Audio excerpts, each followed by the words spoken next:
In 2015, an article was written in the Washington Post about a man named Richard Graff. Richard was a farm boy from Iowa who was drafted in the Army in 1943 and was eventually sent to Europe to fight in the Second World War. This was a man who experienced, according to the article, the brutality of combat firsthand, especially in a battlefield near Weisweiler, Germany. In the interview, Richard says, "I was not sure I was going to live until morning. I prayed to God for one more sunrise." Lo and behold, on Thanksgiving Day in 1944, he was able to enjoy an Army-issued mess kit of turkey and mashed potatoes, using the hood of a Jeep as his table when the fighting had died down. The article ends with Richard acknowledging that the war, with all the brutality and loss of life, taught Graff to be thankful for what is given before it is taken away. The interview ends with his final words: "Make most of every sunrise you get." My sisters and brothers, how are we going to express gratitude to God today? The phrase attitude of gratitude, while sounding a little cliche, does remind us of the importance of expressing a thankful heart in our everyday lives. The expression of gratitude can come for both the little and the big things that occur in our lives. Did you get a brand new job? Thank God for that. Did you make it to school on time? Thank God for that. Did you simply get to wake up this morning? Thank God for that as well. A thankful heart keeps our faith lives rooted in something bigger than ourselves. If we're able to have a grateful attitude, even in the midst of the darker moments of our lives, like Richard Graff, it makes it difficult for us to turn away from God. In the history of our faith, we have many figures who demonstrate a thankful heart that is joyful and also humble. Joyful in recognizing the blessings that we have, and also humble in that these blessings, family, friends, etc., ultimately didn't begin with us. It was given. And it comes from someone who's grateful for us, you and I. Now, the most obvious figures of gratitude, or the most obvious figure, I should say, of gratitude filled with joy and humility is the Virgin Mary, our mother. If you read her Magnificat, her expression of joy in the first chapter of the Gospel of Luke when she meets her cousin Elizabeth, you will see how she expresses her gratitude for a tremendous gift given to her by the Father, to be the mother of the Son of God.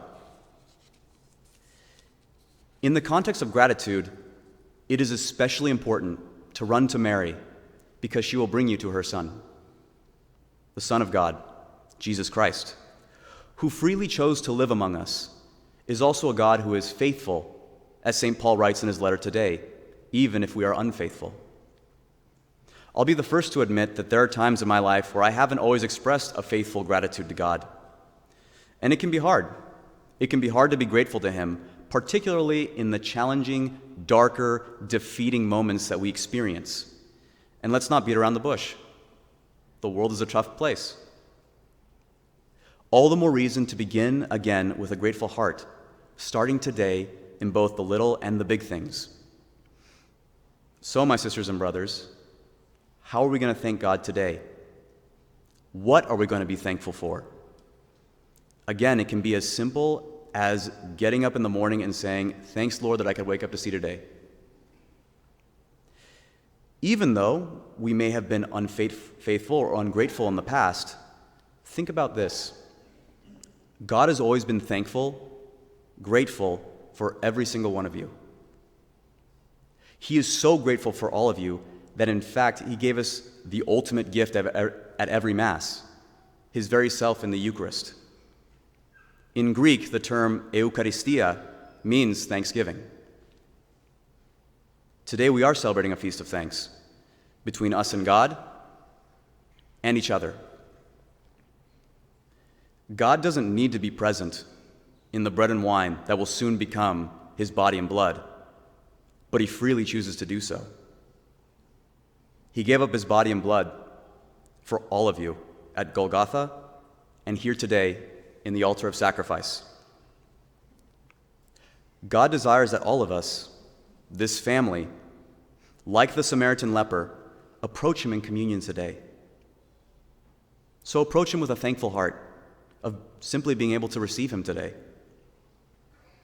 We, in our turn, on our part, are also giving a gift to God, which he is very grateful to receive, ourselves.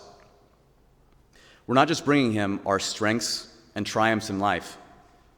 We're bringing him our brokenness, our weaknesses, our sicknesses, our sinfulness, crying out to him, saying, Jesus, Master, have pity on us. All of that combined is the very gift that God desires from you, and he's happy to receive it. Come to the Eucharist today.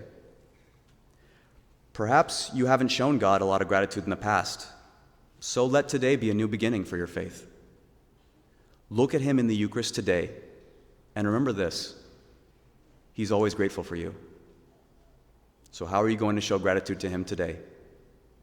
Amen.